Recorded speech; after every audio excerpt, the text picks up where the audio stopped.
এই গ্রাহকরা ঢাকায় আসার জন্য প্রস্তুত হয়ে আছে, তাদের আমানত রক্ষা করার জন্য। আমরা মনে করি সরকার গ্রাহকদেরকে এই কষ্টের দিকে ঠেলে দেবে না। এটা গ্রাহকদের একটি হচ্ছে যে গ্রাহকরা যে ব্যাংকে ভালোবাসে, তাদের আজকে আন্দোলনের 28তম দিবস অতিবাহিত হচ্ছে। এখনও যে কোনো বাংলাদেশ ব্যাংক একটা 5 বা 10 সদস্যের একটা বোর্ড গঠন করবে, সেটার জন্য 28 দিন সময় লাগছে। এটা একটা গ্রাহকদের একটা ক্ষোভের বহিঃপ্রকাশ। আমরা মনে করি সরকার এই ক্ষোভের বহিঃপ্রকাশ পর্যন্ত যেতে দেবে না। আজকে গ্রাহক ফোরামের সভাপতি ঘোষণা দিয়েছেন যে সারা বাংলাদেশে ইতিমধ্যে আপনারা জানেন যে গ্রাহক ফোরামের 66টা জেলা কমিটি গঠন করা সম্ভব হয়েছে। যতগুলো ইসলামী ব্যাংকের প্রায় 350 শাখা আছে, শাখা কমিটিতেও গ্রাহকদের কমিটি গঠন করা হয়েছে।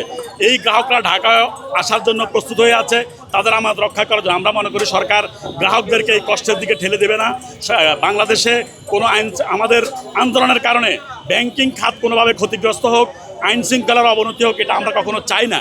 কিন্তু সরকার যদি বাংলাদেশ ব্যাংক, ইসলামী ব্যাংকের আমানত রক্ষার জন্য, আমার অধিকার আদায়ের জন্য যদি সেই দিকে ঠেলে দেয়, এটা আমরা মনে করি সরকারের অর্থ মন্ত্রণালয়, বাংলাদেশ ব্যাংক দায়ী থাকবে। কারণ আমরা তো কোনো রাজনৈতিক দলের লেজুর ভিত্তিবিহীন, আমরা চাচ্ছি যে একটি স্বচ্ছ, নিরপেক্ষ, একটি ইসলাম প্রেমিক, দেশপ্রেমিক, ইসলামী ব্যাংক সম্পর্কে অভিজ্ঞ এরকম ব্যক্তিদেরকে নিয়ে একটা পরিচয় পরিষদ গঠন করবে। এটা মাত্র 1 ঘন্টা 2 ঘন্টার কাজ। এটা এনএসআই, ডিজিএফআই দিয়ে পরিচ্ছন্ন ব্যক্তি যাচাই করে 2-3 দিন সময় নিয়ে করা যায়। সেখানে বাংলাদেশ গভর্নর এটা কেন কালক্ষেপণ করতেছেন? তিনি যদি মনে করেন যে তিনি একটা গভর্নর, কারণ গভর্নর শব্দের মধ্যে একটা ভাব আসে, গভর্নর ভাব, এই ভাব দেখাই আর আমরা আন্দোলন করতেছি। ওনার ভিতরে একটা ভাব মনে হচ্ছে, এই ভাব নিয়ে চলার মতো আমার কোনো দায়িত্বশীল পদে থেকে এটা করা ঠিক না। এই গভর্নর ভাব ছেড়ে তিনি ইসলামী ব্যাংকের সাথে বাংলাদেশের 61টা তফসিলি ব্যাংকের লেনদেন জড়িত, প্রবাসী বিনিয়োগ জড়িত, রেমিটেন্স জড়িত। এবং আপনারা দেখেছেন যে আমাদের এই আন্দোলন গ্রাহকদের আস্থাহীনতার কারণে গত 1.5 মাসে রেমিটেন্সের প্রবাহ তলানিতে নেমেছে।